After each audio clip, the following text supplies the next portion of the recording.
You are listening to the Horse Radio Network, part of the Equine Network family. This is episode 239 of Horsemanship Radio, brought to you by HandsOnGloves, the all-in-one revolutionary bathing, grooming gloves. Horsemanship Radio is part of the family of the Horse Radio Network, and today we have one of the most interesting guests ever on Horsemanship Radio. Saddle up and hang on.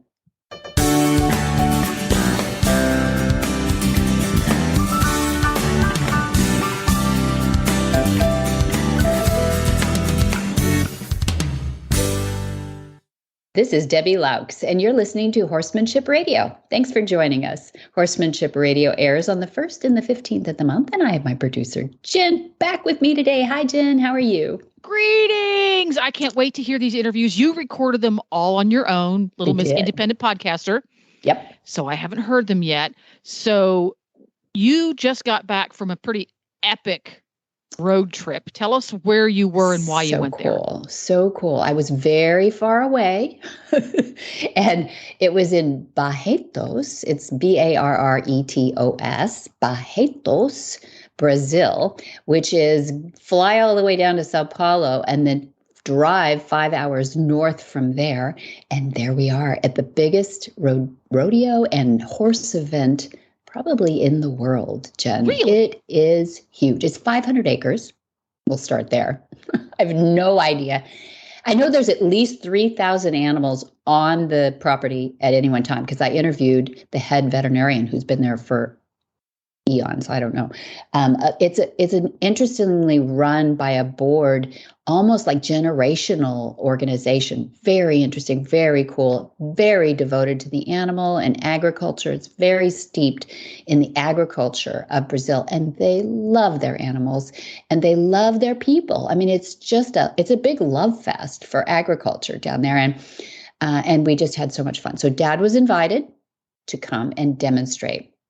Now, the largest group that he had ever been able to demonstrate and show, exhibit, join up in front of in the 30 plus years that the Queen put him on the road to demonstrate these things was about 7,000 people. And that is a big stadium in Germany, for a horse event, right? 7,000 people is a lot of people. Now imagine over 30,000 very loud, very excited Brazilians in a stadium. The stadium is huge. I think it holds about 50. So we had over 30 there. We're talking Super Bowl size crowd. Yeah, exactly. Yeah, for a horse event.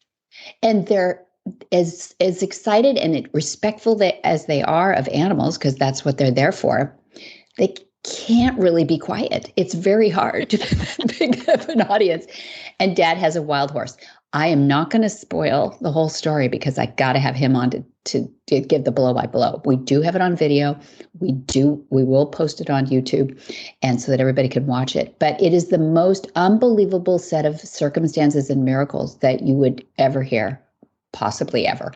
So I'm so excited to share just a couple of the interviews that we had before. Actually, we did a lot of this, but one of them today is he's a rock star down there. I mean, Dad could go around and, if he went to a gas station, people were queuing up to have him sign stuff. It was incredible. He's a rock star. But Filipe Masetti actually is for a Barretos kind of resident. Because he lives there part of the time. He is a bigger rock star in Latin America than Dad is. I mean, he's just on a roll right now. They have a movie being made about him. They have a documentary already out about him. And you'll hear why if you listen to our interview in this episode. So hang on for that. And then we also have a really interesting, I paired these two interviews together because before we left for Brazil, Manjeev Chaudhary was here as our instructor for the summer, and it was lovely to have him here. And, he wanted to catch up with Dad, learn some more. It was just lovely having him. But he specializes in the Marwari horses. Those are the horses that the ears come together into a tip and it looks like a heart.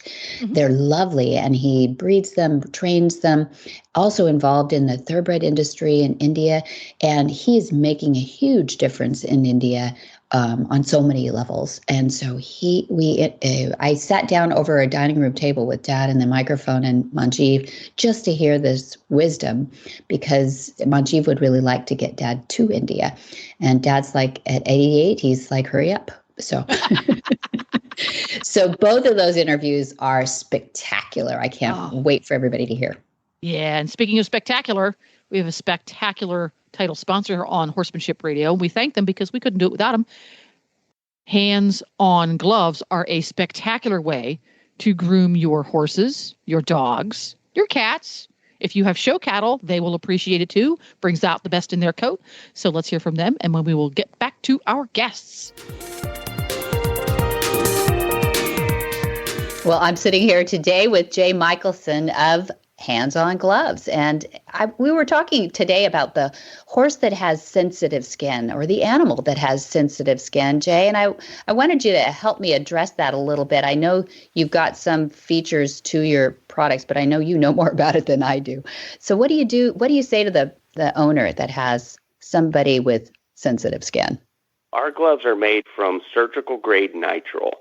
So that makes them chemical resistant, mildew resistant, because you can bathe with them too. They're made to get wet. But across the board, there's no latex in them. So it's great for any animal, any people that have latex issues. There's no latex in it.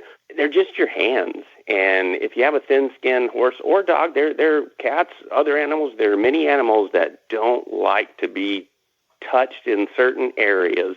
But having the gloves on, it's just your hands. You get immediate feedback if you get to an area of that animal that is sensitive.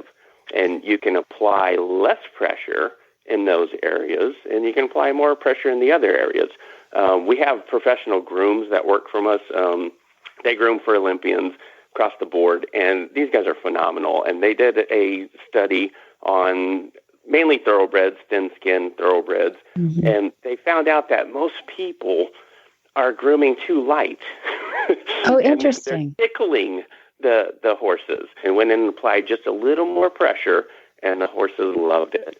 And so that's kind of some of our experience with it. We have all kinds of animals and experience with that. I think you can throw these in the wash machine. Am I right? You can. Next time you bathe your animals with them, use the gloves.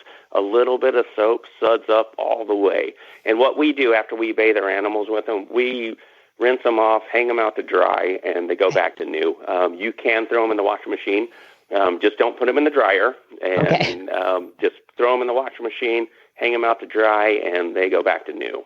Well, Jay, how do people find out about you? HandsOnGloves.com.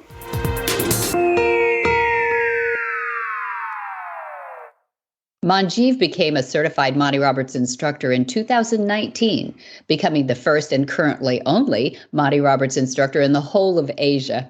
He's based in New Delhi, India, and travels around to train both people and horses.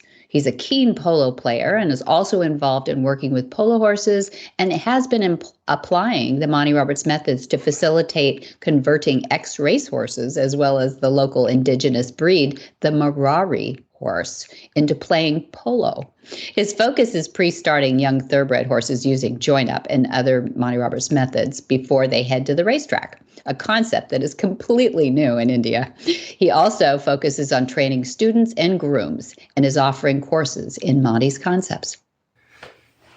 Monty, I have a question for you.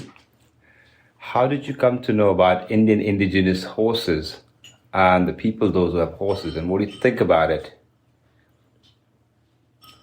What I think about it is it's a very unique place on the face of this earth. Not only good, unique, but some challenges too.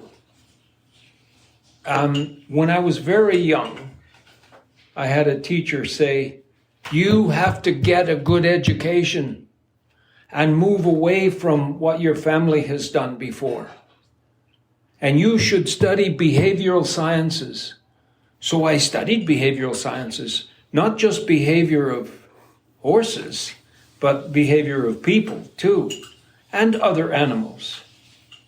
So I went to 4 universities, and I have 2 doctorates in behavioral sciences. And India has been one of those distant places that capture your imagination, and you wonder why this, and you wonder why that. For instance, the Indian people brought horses into their country from Africa. In those early days, I learned in my lessons. And those horses went on up through, I would ask you, Mongolia. When you're in India, is it easy to get to Mongolia? No, not exactly, because we have the mountain range in the middle. That's why Mongolian could not come down to India. They just stayed on top of it and go towards Europe. Well, it makes sense that there's a challenge there, because the Mongolian people took off north and up through Russia with one form of working with horses, while India seemed to be a pocket there of a different way to work with horses. And unfortunately, I haven't had very many Indian students in my classes. I think only 2. And maybe we've had 3,000 or 4,000 students. And I have almost 100 certified instructors. 1 Indian certified instructor, Manjeev. And I have another Indian graduate with me. He was with me 8 years before my school ever started. And his name is Satish Simar. He was born in Jaipur. His father farms big acreage. And he learned about horses faster than anybody I could ever imagine. And I took him in as a foreman of my sales, that I was producing world champions everywhere. And he was one of the reasons my horses were doing as well as they were. He was quiet with his horses. He used his head and he did a good job. Satish Simar. I got him a job later, half a year in Kentucky with TaylorMade Farms. And he was their manager of the yearlings. And the yearlings were what they did to make money. They sold them in a yearling sale. And then half a year with me selling 2-year-olds. Oh, it was fantastic. And today we can sit here and say that Satish Simar is the winningest trainer ever in history in Dubai. I got him a job with Sheikh Mohammed bin Rashid Al Maktoum. And Sheikh Mohammed said he's the most fantastic guy with horses I've seen with the yearlings in Kentucky.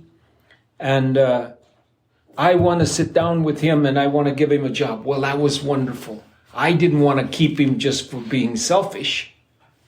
So I sent Satish Simar to Sheikh Mohammed, and he said, I give you $25,000 or $30,000 a year, and I give you a new car every time you win a race. And they don't have highways. At that time, they didn't have any highways in Dubai. And so he won races, and the cars just stayed with the guy and they sent him the money that the car was worth. So Satish Simar has been one of my very, very good students over the years. And really, in that way, he was with me 8 years. You came and took my courses. And for that, I can even be more proud because my courses produced a young Indian boy, Manjeev. Say your whole name. Manjeev Chaudhary. Okay. I'll just say Manjeev. Yes. And I just finished, 5 courses or something. Yeah, I think more than that. 6 courses? Yeah.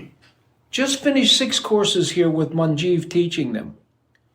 And I have to tell you, there has never been an instructor get more compliments than Manjeev got from these students.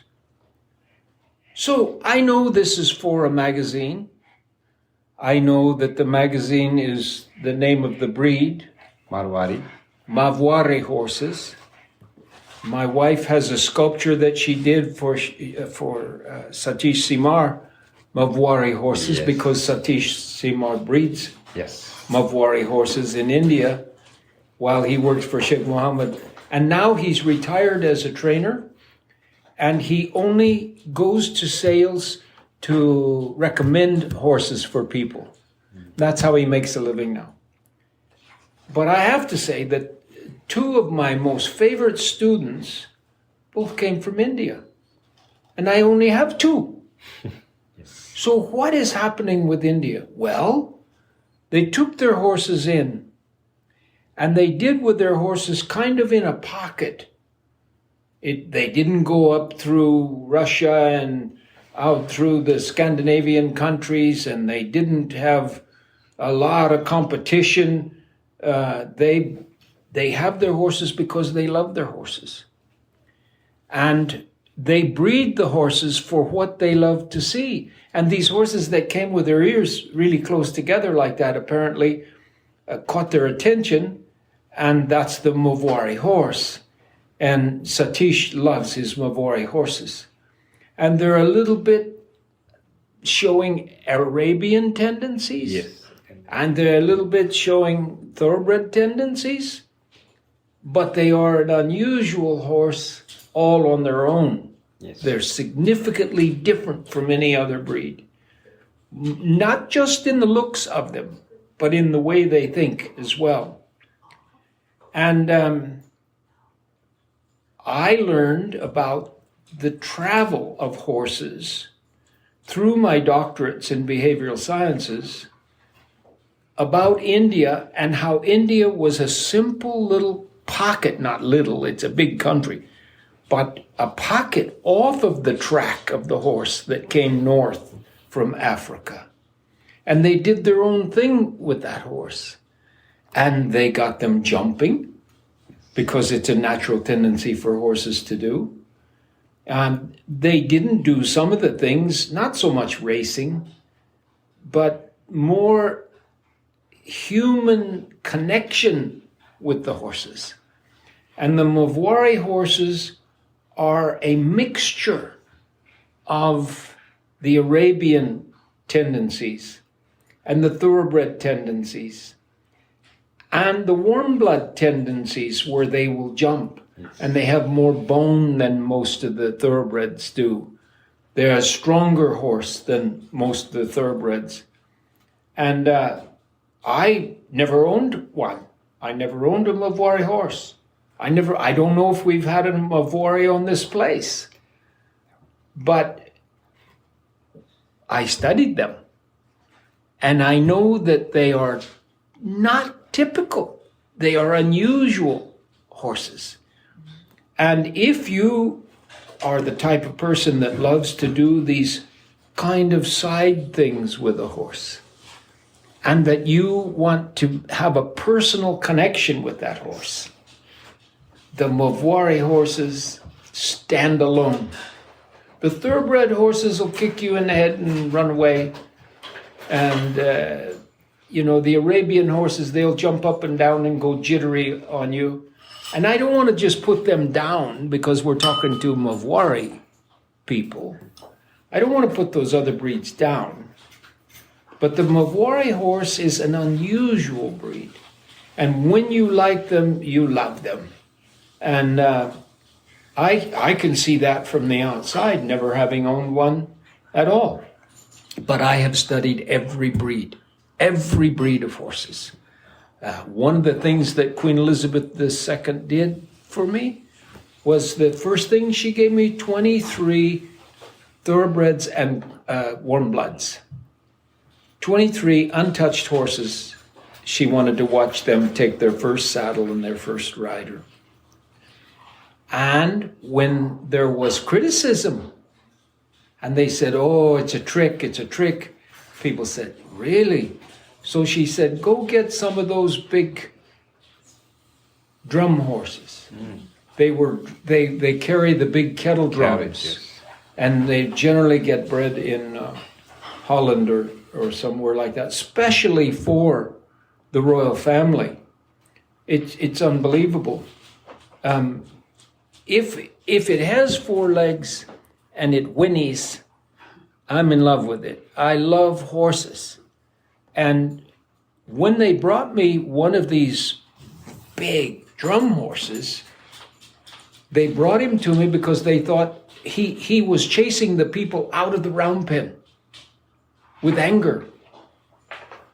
And they thought, well, this'll fix him, you know? And so I took him in the round pen, and when he came at me, I pitched a line at him and he ran away. And then I said, go on, run some more. And he ran some more, and pretty soon he said, you know, this running away thing is not so good. Maybe I'll get acquainted with him. So I started to rub this horse. And I think it was less than 30 minutes that I had a saddle and a rider on this big horse, weighs a ton. And the critics, they started to run away. And the queen said, claps like that in her hands. And she said, no. You said it was a trick. So you come and watch this. This is my horse. This horse has never had a saddle on before. And I know this. And the queen was my greatest backing, supporter. So she sent me all over the world. And one of the breeds that I've not had very many of in the round pen, but they've been very interesting, is the Marwari horse. And 2 students, 100% of all the students that came to me from India are now at the top of the list of graduates from my courses. How does that happen? Well, I'll tell you how it happens. It happens because of the love of the horse. And that in my genre, in my way of working, violence is out. And while there are people still in India that would be violent with a horse, it's not everybody. And most people love their horses. And the people that are violent with the horses, they're only doing what people did that brought the horses there. And they saw the traditional training of horses, which is to take them over and force them to do what you're going to do. But the really good Indian trainers, they're not vicious and forceful. Satish Simar was very quiet with his horses, and I brought him right here to my farm, and I brought him yearlings, and then they were going to be sold in the 2-year-old sale. And he would go down there, and every one of those babies, if they had some little problem, the vet comes in, they're quiet, they're nice, they never were angry about anybody. And the record is there in how many we sold. But in one owner in Germany, thoroughbred racing horses, Andreas Jacobs, but Walter Jacobs was his grandfather. And I went to work for Walter Jacobs because of a horse called Lomitas. And Lomitas was scheduled to be put down because he was trying to kill people at the starting gate. And I met him and I worked with him. And 10 days after I met him, he raced and he won. And he and a daughter that I bought for them, in 3 generations, they've earned $52 million US. And in 26 years, I have produced 54 champions of their category. So we're not sitting here talking about somebody that just has an opinion about Marwari horses. In the Marwari breed, there's some horses that are probably just normal horses. And then there's some in there that are fantastic horses that can jump 6'6" we'll do this and we'll do that. Willing horses that really try for you. Yeah, their ears touch at the top. That's just another little thing about them. But you're talking to someone that's been to India, and I've seen some things happen in India that I didn't like at all. And I've seen a lot of things in India that I loved. And most of that was that they love their animals. All the animals, not just horses. The cattle and the sheep and the goats and everything in India is loved by human beings more than most countries. You have to admit it. Yes, it sits off to the side. And it's not in the travel pattern where they catch everybody's opinions going through and change so fast. They haven't changed. They've stayed pretty much the way they were hundreds of years ago. And that's a disadvantage for India because obviously we're all trying to improve our training. And so if you're living in an area where people are going through, then they learn how to improve. And in India, those kids grow up doing just what the generation before did. So when I get two young men come to my courses and they turn out to be two of the best that I've produced, it must be that they're open to suggestions. And then they try things. And then it works. And they add to it. I am a fan of India. I'm a fan of the Marwari horse and all animals in India. And yes, I would love to go to India more times. And I would love to talk to them about how they handle horses at the sales. And things like that, where I think I could improve the general thinking of horses in India. But Satish Simar doesn't go back to India very much, and he has done so well in Dubai that he just keeps doing well. And I don't know, Manjeev, about you, but I would love to support you somehow in India where you could broaden the things that I've learned about horses and cause India to start to change. What was the last experience when you went to India, and how do you think that we can improve a little bit more from there? Well, the last experience I had when I was there, they took me all over India. But primarily I went there and I stayed in a nice big hotel. What's the biggest city? New Delhi? I was in New Delhi, in a nice big hotel, and they served nice food and everything. But I saw poor people on the streets, and I saw poor animals on the streets. So the dollars and cents, the business area of India needs a lot of help. I'm not a corporate executive or anything like that. But what I would love to see is to stop letting the animals just roam around in the streets and on the roads. And I would love to bring them ways to take their animals into the world of business where they could get more money for the horses that they produce and build up their businesses somewhat so that it's a better financial arrangement than the horse industry is in India right now. I bet it's better than it was 100 years ago. So it is improving.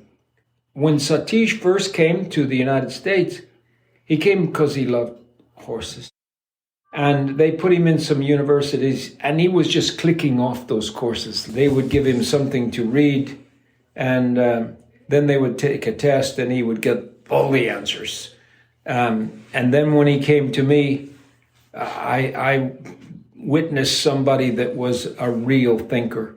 And every time I told him something, it went bingo right into his brain. And the next time he did whatever it was we were talking about, he did it my way.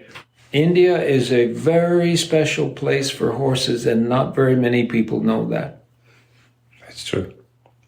So what would you think if I would say in near future, because there are a lot of people, good people, those who love animal and they're doing good to preserve the breed of Indian horses, indigenous horses, if they would love to have you and guide them towards the best possible way to look after horses, what would you say for that?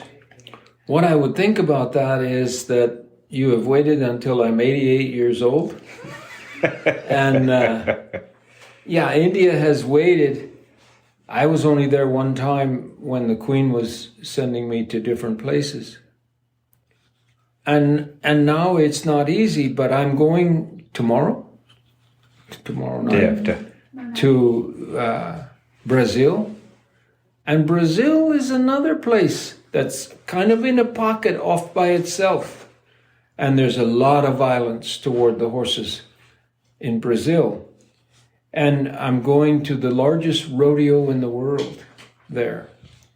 And I'm trying to stay in good shape because the guy that's invited me to go there, he said, I'm 88 years old, and that when I was 80, I did 80 push-ups at 80 years of age. And now I have to go there, and he says, can you do 88? And I said, no way.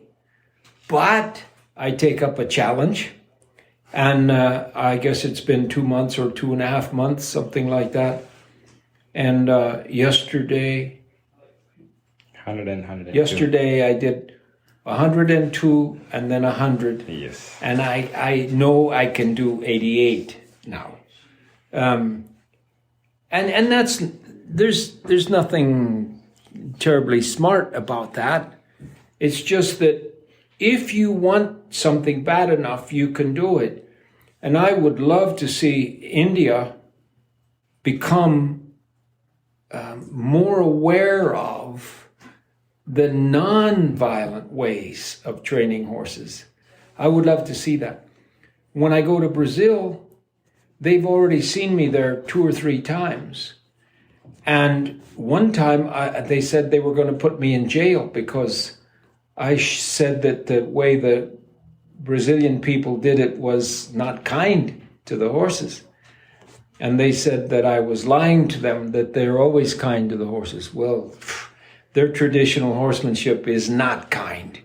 Now they believe me because there's students that have come here and gone back there, and they're doing really well. We have one instructor from Germany, a lady instructor from Germany, that's going down there the same time, and she does demonstrations off on the side of my concepts. And I personally feel like most of the people that are dealing with horses at the higher levels in Brazil now say, you know, Monty Roberts has got something to offer us. So they're taking me down there and they tell me that 40,000 people are going to see me while I'm there. And I can't begin to tell you how good that makes me feel at 88 years of age, that I can still put my concepts out there and have people take them up. And my goal in life is to leave the world a better place than I found it, for horses and for people too.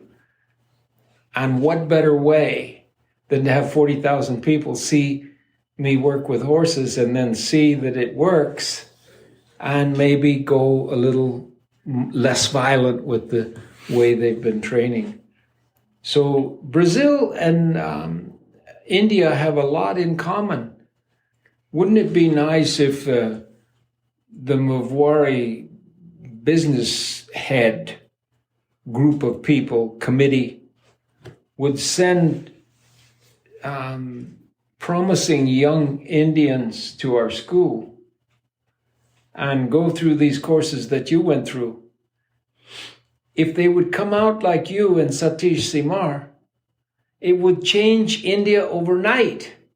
If I had 50 of them instead of 2 of them, they could make a huge difference in how horses are treated in India if they did that. I'm sure. I think once we start putting these educational information out, and I'm sure this Marwari Horse Association and Marwari Souvenir magazine will definitely help us to put the word out, and more people would be keen to come and join the league. Okay, well, I just can't begin to tell you what a pleasure it's been that you're here to teach the courses that you taught, and I've not had any instructor get the kind of compliments that you've had. Thank you very much, Monty. Thank you. I'm sure a lot of people will learn from this and try and come and take the courses here with us. A couple of years ago, I don't know how long ago it was now, but we had you on a number of our shows talking about the Equus Online University, which had just come out. It has developed. It's become better with the search engine in it, and it's become better with the forum because we have such an amazing, a lot of those forums, people get on there and go, oh, no, you're not. Yes, you are. No, you're not. Yeah, usually it ends up with the whiners on forums. Exactly. Right. And it's not. What I see is a mentoring. Actually, it's almost the polar opposite because we do give these rosettes out for people who've completed so many lessons. And once the rosettes started, now we have we're up to 5 rosettes for somebody who's watched every lesson. And you have those rosettes by your forum personality in your profile. And so you can really see who's watched all these things. So it gives them credibility when they come in and say, hey, have you watched this lesson? So people come on there and they're using it as a training tool, frankly, and they get on there. And I'm not bragging on the university as the greatest training tool, which I think it is, but it's also a great place for people to be mentored as they begin their journey with horses. It really is cool. So when they watch the lessons, and they can watch them over and over again as many times as they want, they get the lesson notes, they get audio, they get visual, and then they've got the forum to kick around too. Plus we've got now since 2004, every week, without fail, we put up a Q&A from Monty himself. He chose the question, he answered it, and we put it in a database. And that's actually free for everybody to search and get to. It's open on our Equus Online University. In other words, it's a non-subscriber open source forum too. Not forum, but a Q&A base. The forum is not. You're behind a subscriber wall for the forum, just so we know who's talking. But it's been an incredible experience, actually, to put these together with Stefan Peters and Will Simpson. You know who I'm talking about. These guys have won everything in their worlds. And Charlotte Bradals, and if I get started, Richard Winters, and so many guest lecturers that are on there too. So some people ask, why is it called university? Well, that's what a university is. It's not just one opinion. It's not just one deliverer. And I think that's the difference between everybody is putting out a YouTube these days, and they're free. So people ask us sometimes, why do you charge up to $10 a month? And well, it's expensive to make the university. Everybody knows quality is not cheap, but it's really our mission statement. And I know that sounds a bit trite, but it's true. When you've worked at it for 5 years, just to get all that quantified and on there, there are just almost no subjects we haven't covered at this point. But Dad and I were looking at the list, and he goes, hey, I'm going to be making videos well into my 90s. And I went, yes. So promise and sign here. So we do have a lot of subjects left to go, and a lot of people we want to still get on there. What do you think of it, Glenn? Well, I think one of the things about training horses, same as training anything really, is that you're going through stages, and you're always coming up to a new problem to solve or a new issue to deal with. And what I like about the university now that you have so much content on there is that whatever issue you're running into, there's going to be something on there to help you. So not many people are going to go on there and watch all the videos because there's just so many of them. What you're going to want to do is go on there, and you're going to want to watch the videos that relate to the situation you're in currently with that particular horse. And that's what I like about it, is it has so much content now that whatever you're dealing with, you're probably going to find an answer somewhere, somehow. And if not, you can go to the forum. Yeah. So, that's what I really like about it, is wherever you're at now is where you can find that situation. Plus, YouTube is so full of crap now. And I'm not saying that every video on there is crap, but we all know what we're talking about. Yeah. There are some that are. And, one of the things that I really like about this is, you can trust it. That what you're seeing is something you can trust. I've tried doing repairs on appliances and things off of YouTube videos, and some of them are good, some are not so good. And one of the things I couldn't get back together again. So it was, that. At least you didn't hurt yourself. That's right. Good. So that's what I really like about it. And for that, yes, it costs a few pennies to do it, but it's worth it. Nice. It's worth it to do it right. Yeah. Yeah, that's it. And it is tried and true. Everything on there is so tried and true. If not, they'd be throwing tomatoes at us in the forum. But it really does work. And we are so happy that so many people have been interested enough at least to go there, and I should plug in the website right now is www.montyrobertsuniversity.com, because people can get a free day pass on there and go see what we're talking about, and check out that search engine too. You can put in the weird little keywords and you find all kinds of crazy stuff. It really is cool, and it breaks it down by not just the lessons first, then it goes into the Q&A database, and then it goes into the forum. So you can actually pick and choose where you pick up those keywords from too. So it's great. And then you also have little challenge questions, which I love, the little tests at the end. There's always 4 questions at the end of your lesson to make sure that, you were watching. And if you get it wrong, it just says, want to try again? And so by process of elimination, you get it right. And then it moves you on. And that's how you get your rosettes, that you've accomplished that lesson and that you get to move on. But what you just said is so important, because when we were setting this idea up, nothing really existed like it. We didn't want it to be first you have to do 1, and then you have to do number 2, and then you have to do number 3, and like it was some sort of programmed process. Yeah, because that never works. It doesn't. Because we wanted people who were amazing trainers to jump in there and go, this is what what does Monty say about this? Or what does this trainer say about that?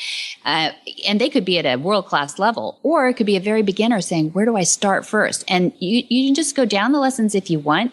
But, it's like you said, if all of a sudden you have a horse that won't load, and you didn't have one last week that didn't load, you go to the loading lessons, right, and it's a whole series on it. And it's MontyRobertsUniversity.com? That's it. Yeah. Thanks for asking.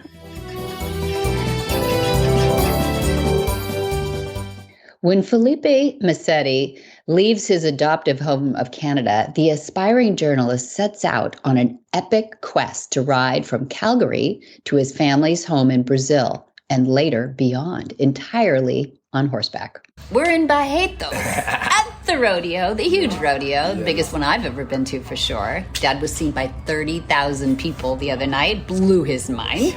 He figured out that he'd only been seen probably in one place at a time by 7,000 people maximum.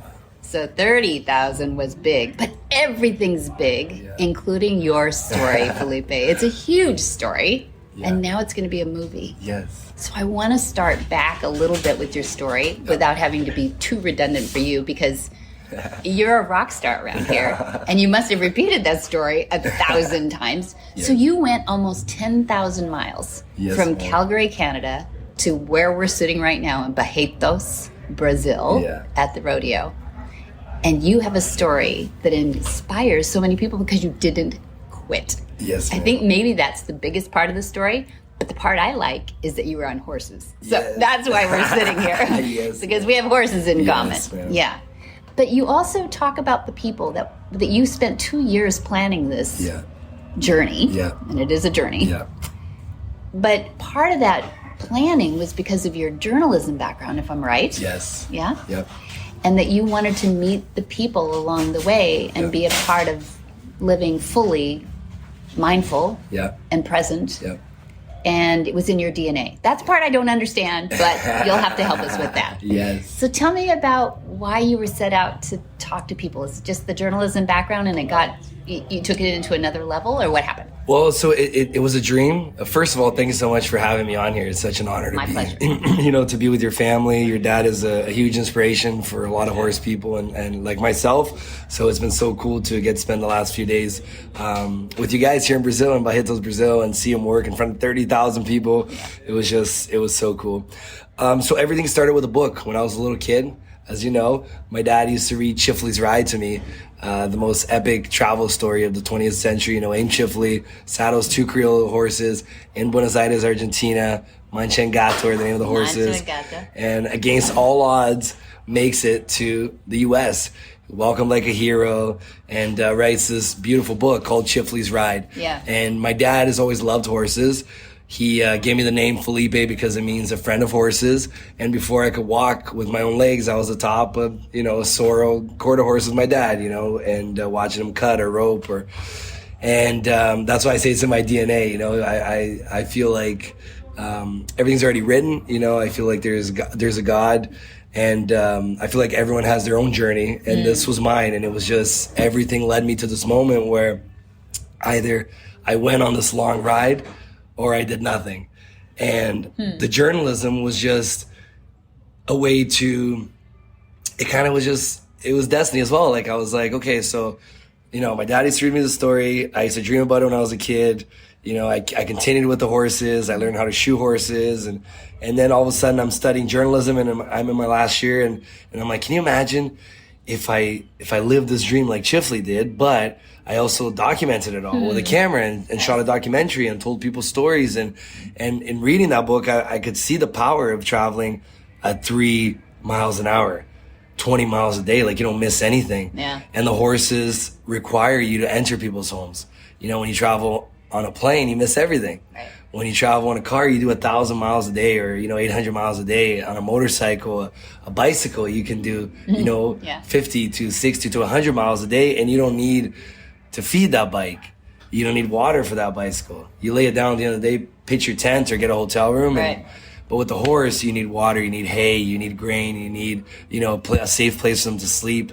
So all of that was together in my heart and my mind, and I'm thinking about this and doing research, and I was like, you know what? I'm going to do this. I'm going to live this dream. I'm going to graduate, and then I'm going to plan this ride from Canada to Brazil. Originally from Brazil, my parents moved to Canada when I was 9, so that was always the X on the map where I'm going to go. I'm going to go back home. And the journalism was how I paid for it. I created this project to film everything, to write the books, and tell people stories. And you were working 2 jobs. I was working 2 jobs, yes, ma'am. Or not Calgary, in sorry. Toronto. You're in Toronto. Yeah, I went to school in Toronto, and was working 2 jobs, was studying, didn't have a penny, and had to put all this together. Needed to find the horses that would be adequate for this kind of, work. It's completely different than roping or doing any kind of equestrian event, and get the know-how. I didn't know how to travel on horseback. I'd never traveled more than a day on the back of a horse. And prepare my mind, my body, and convince people. Yeah, it was crazy. People say that a lot to me. They still do, but now it's like, you did it. Yeah. It's like, it's different. It's like, man, you're crazy. You did it. But before, it was like, you're crazy. Like, you're going to die. Right. Like, this has never happened. Yeah. Right. No, I'm glad I didn't meet you before. I wouldn't talk you out of it, though, because I, too, love, my mom and I have gone nice. Yeah, it's and the best. we get a time. Yes, now, we're not talking about, we have a Wrangler, okay? Yeah, so but we don't have lefty and righty, which is your cameras, yes, right? Ma'am. Lefty and right. Exactly. You didn't have anybody with you. No. You had a GoPro and some recording, Yeah. but that's it. So, I think the thing that hit me powerfully with some of your story was the fact that you met people that had nothing. Yes. And they appeared to be happier. Yeah, because you really stripped it down too, right? Oh yeah, like you learn how little you need to survive and to be happy. All I had was the pack saddle, which and it has to be as light as possible, right? So because your horses are carrying it, and literally, like I had 2 pairs of jeans, 4 shirts, a couple of socks, a couple of underwear, my toothbrush, first aid kit for the horses, ramen noodle, a little 1 burner oven, my tent. and that's it. Like I didn't have, 3 boots or my car or a fridge or a house. And there were some of the happiest moments of my life, like being out in the middle of the Chihuahua Desert with my dad. My dad rode with me for 3 months in Mexico, or being in Yellowstone National Park, just, my horses and I, and this beautiful landscape and these animals. And yeah, it was amazing. And then, like you said, you meet people, because this is one of the great things and lessons that I got from this journey, is that I was able to sit down with people at the dinner table from all walks of life, all kinds of religions, socioeconomic backgrounds, people that had everything, people that had nothing. And you start to realize that material things weigh down on people, you know what I mean? A lot of times we strive for that. We've built a society today where, we tell people that that's good and that's what you have to work for. But then you meet these people that have gone there, and the price they pay is a complete lack of time to be with their family and their loved ones. And that, to me, from all of this, I always say that I got my BA in journalism in Toronto, but I got my master's in humanity from the saddle, and you start to realize that that's it. Like, there's no secret. It's your family. It's the people you love. It's the animals you love. It's your friends. You know what I mean? That's what you're going to hold on to. And that's what life and living is all about. It's love. It's feeling love for people and loving them. And the people that have very little things have an abundance of that, that time to spend with their family and that love. And then sometimes with the people that I met that had these Ferraris and these jets, they didn't have that time. So Right. Do you feel like you are a bigger inspiration for people? Like, you have a movie coming out. They're making a movie about your story. Yes, ma'am. Do you feel like it's more for inspiring people, or to do something that they want to do? Yes, ma'am. Or is it just a really great story that people should hear so they feel good? I think at it's least both. For 2 hours, I think it's right? both. I think it's both. It's entertainment, like all my projects, the books, the documentary, now the narrative feature. I think that it's all really entertaining. You could read my books and never have gone on a horse, or be a person that has already reached your dreams and your goals, and say, man, that was a damn good story, you know what I mean? And be entertained, whether you watch the doc and this film as well. But at the same time, they all have a very big motivational vein within the project. Like, I want people to read the book or watch this and think, like, what am I doing? Yeah. Like, what's my dream? Like, what's my goal? What am I doing to make that happen? You know what I mean? And a lot of self-searching, because I think that that's the first step, self-knowledge, like, if I didn't know that that's what I wanted to do, if I didn't have an X on my map, I would have never done this, right? And I think today I meet a lot of people who are kind of wandering, like, they're lost, they don't know, and it just goes by too quick, right? Like, and then you get to the end and it's like, oh man, like, I should have done that thing that made me happy. So I want people first to like, I want to shake them up. And I think it happens. Like, people tell me all the time when they watch my documentary, like, I've had people that are like 60, 70 years old and say, you know what? I thought I was too old, but I'm going to get after it. And I'm going to do that thing that I want to do, whatever it is. Like, go to college. Some people have told me, like, you motivated me to go to college, or you motivated me to ride a bike across the country, or ride a horse across Europe, or, it doesn't have to be a horse. Like, everyone has their own journey, right? But that's my biggest dream and goal today, is to motivate people to live, actually be present and actually realize that this is a huge opportunity just to be here. Yeah. You know what I mean? And we all have that little thing inside of us that makes our heart beat. And so find it and get after it. Yeah. So you are so carpe diem, right? Seize the day. Yes, ma'am. Just live Yes, in the moment. Yes, ma'am. And that's great for kids. Yes. That is such a great, because as you say, there's only one way to build an entire life of it. Yes. You start early. Yeah, exactly. Right? Yeah. But I love the fact that, because we have so many people we talk to that are, let's call it over 40. Yep. And they're getting back into life. They've either, made their money, or yes. they've grown their Let's kids, get after or whatever. It, right? And they're at that never crossroads. Too late. Yes. And we keep talking horses, Yes. because that's our world. Yeah.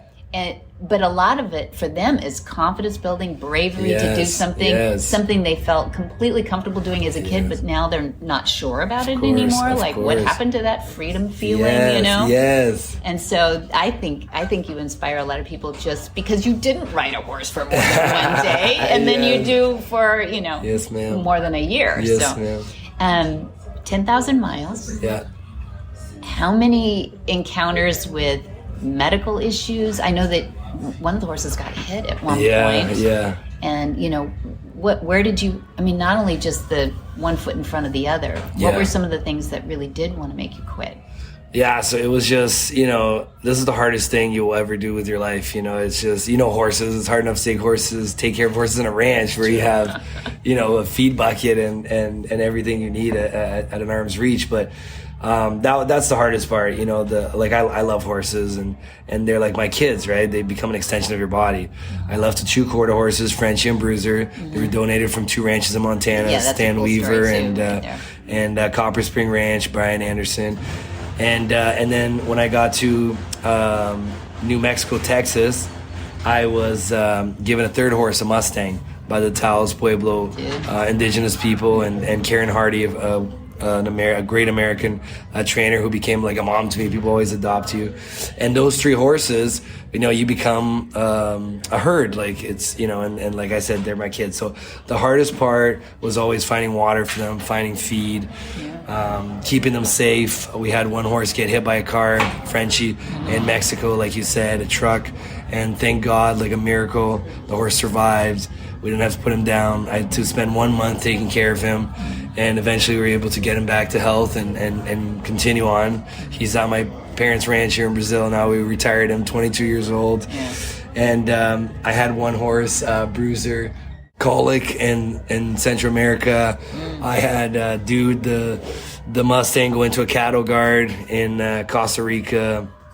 So there was a lot of, those are the biggest moments where you're like, oh my God, like you just, the world falls apart around you. But then you talk about extreme heat in Central America, 45 degrees, humidity. You talk about, cold, -15, snow, never ending mountains, deserts. I saw 2 people shot dead in Central America, had to stay in the home of drug lords. The solitude, to be out there by yourself for 10 days without seeing anyone and what that does to you psychologically and the thoughts and the dark places you go. And I have 10,000 miles in front of me, like I'm going to die. Like, and it just kind of hits you like what you're about to do, but like I always tell people, the horses were the glue, like the thought process was always there to say, I want to quit, I want to cry, I want to go home, like, get me out of here, call my mom, like, send a helicopter, like, do something. But I couldn't leave them behind. Like, how was I going to leave my kids behind in the middle of Mexico and say, hey, good luck, like, here, sell them to a farmer, you know what I mean? Like, I had to get them home. Like, once I left Calgary, they were 100%, like, my responsibility. Like, I had to get those horses home safe here to Brazil to retire them and give them the life they deserve. Like, they're the heroes. They're the everything. Like, if it wasn't for them, I wouldn't have walked 1 single kilometer. If it wasn't for them, I wouldn't have finished. Those horses changed my life. They made me a better person, and I owe everything to them. Like, today I make my living from those horses, you know what I mean? Like, from the story that they wrote, that they built, that, we built together. And so I'm eternally grateful for them, and they were the ones that didn't allow me to quit. But thinking about it every day. Yeah, exactly. The 3 books are? 3 books. First one is Long Ride Home. It's my ride from Canada to Brazil. Then after those 10,000 miles, I decided to ride a little more. So then I rode to Ushuaia, Argentina. That book's called Long Ride to the End of the World. It's known as the End of the World because it's the southernmost tip in the Americas. And then met Clara, my fiance, on that trip. That was an important trip. Yeah, that was a very important trip. Yes, ma'am. God sent me on that trip. And I always say in the age where everyone meets people on Tinder, I met my wife on the back of a horse. And when I got to Ushuaia, it was just very natural. I was like, well, now I need to finish the Americas, right? Well, all that's left is the North. So then in 2019, Clara and I started from Fairbanks, Alaska, and I rode to the Calgary Stampede, where I started everything. So that book's called Last Long Ride. So the 3 rides took me 8 years. I rode 16,000 miles across 12 countries, and you can read about it in the books. A lot of adventure. You can find them on Amazon.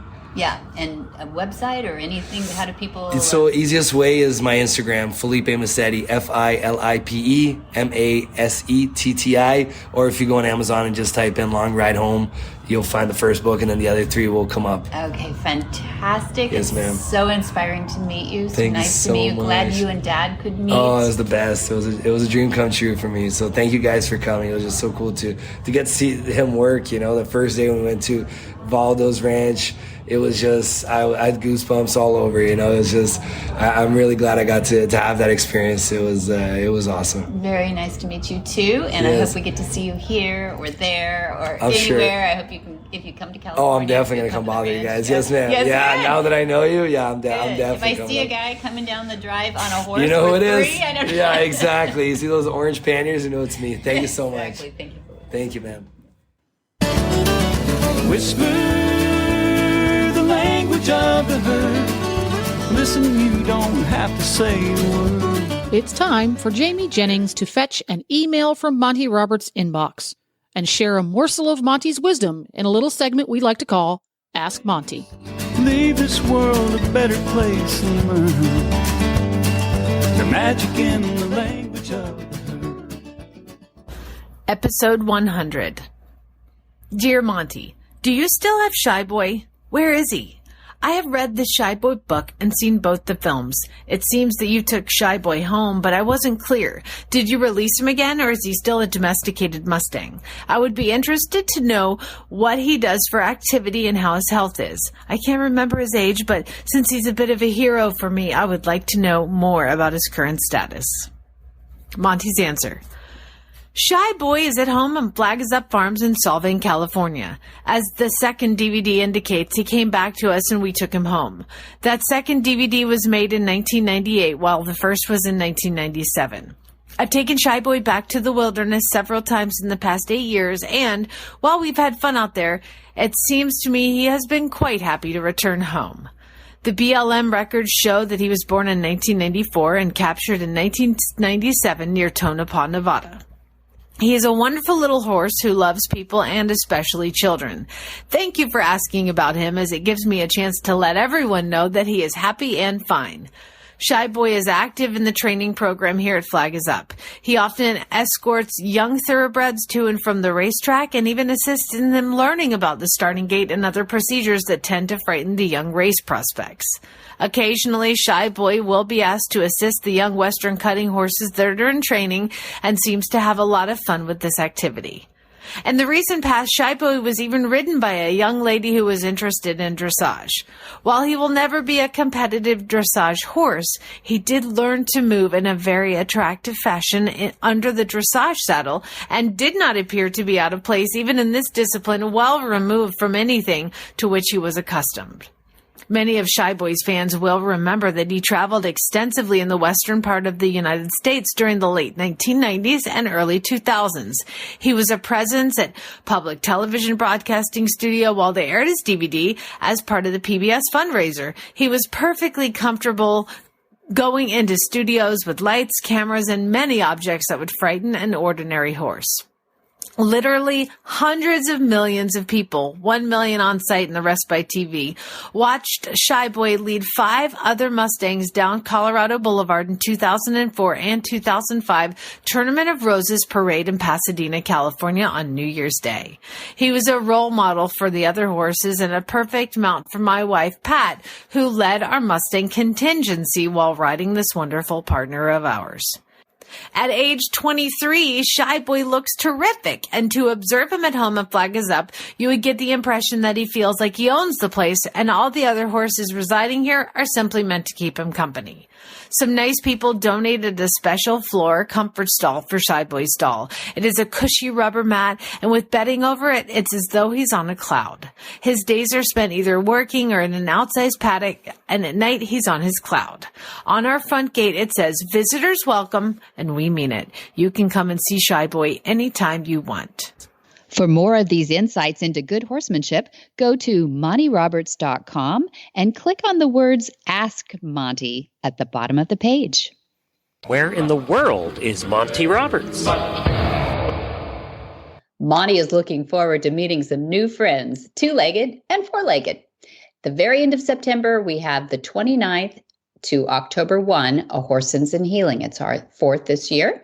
And then in October 9 through 13, we have the introductory exams. So any of those out there who are lingering about thinking about taking the exams after your course, get ready. And then on the 14th of October, we have our Mountain Trail Play Day. October 16 through 28 is the introductory course of horsemanship. And then 16 through 18 is the overlap. That's the first steps to Monty's methods. And then October 19 through 21 is the introductory course, module 2, that's join up. And then October 23 through 25 is the introductory course, module 3, that's long lining. And then finally in October, we have the 26th through the 28th, that's module 4, and that's preparation for the exams. That's after you've taken the 3 before that. And then in November, we have 3 through 5 is our Horsens and Healing. And then the 11th is our Mountain Trail Play Day. And then 13 through 21 are advanced exams. We have Denise Heinlein coming over from Germany for those, and you know who you are, who are joining us there. And then November 27th through December 15th is our advanced course. And I hope to see a lot of people who've passed their intro exams coming over for that. Then December, we have one date. We have the 9th, and that's the Mountain Trail Play Day. Long-term thinkers, January, get started with a new year. 8th through 12th is the Gentling Wild Horse course. That fills fast, so go for it. And then the 20th is the Mountain Trail Play Day. The 27th is a Horsemanship 101. It's been a while since we had one of those. So January 27, Horsemanship 101. Long-term planners, February 2024. We have the 5th through the 9th, Monty special training. And you know that that's good. It's really good. There we go. Plenty of opportunities at Flag is Up Farms, California Horse Center. Yes. And you can find all of that and more at montyroberts.com, including this here podcast. You can also speak to a real live pleasant human being at Flag is Up Farms, 805-688-6288. And for details about today's show, go to horsemanshipradio.com or montyroberts.com, where you're going to find links, photos, and more information about today's topics and guests. I made you busy today. And we love your feedback. Great place to give us feedback is on social media. Facebook, it's Monty Roberts, the one with the little blue check mark. And on Twitter, as well as Instagram, it's Monty_Roberts. Yeah. And I'll add too that we do have a YouTube channel, the Monty channel. So if you go to YouTube and put at Monty channel, that's all you have to do. You'll find it. And that's where you'll find that bit of video that we talked about. It's well, heck, go there and subscribe, doggone it. Yeah, really. I mean, we have some great stuff there. Yeah. And many thanks to our sponsor. You didn't know either, see, because we should have added to this. We have so many points of contact and content. I can't keep track. I can't. So many thanks to our sponsors too. HandsOnGloves. Love you guys, Jay. Thank you over there. We love your gloves. I took them to Brazil with me. We not only we rubbed on horses and bulls. I will just say it like that. So there we go. And MontyRobertsUniversity.com. That is our reason for being. It's our mission statement out there. There's almost 800 lessons up there now. So we're real excited about that. Educational tool, very affordable, and got everything in there, man. Be sure to visit all the other great shows too on the Horse Radio Network at horseradionetwork.com. Until next time, have many happy horse hours.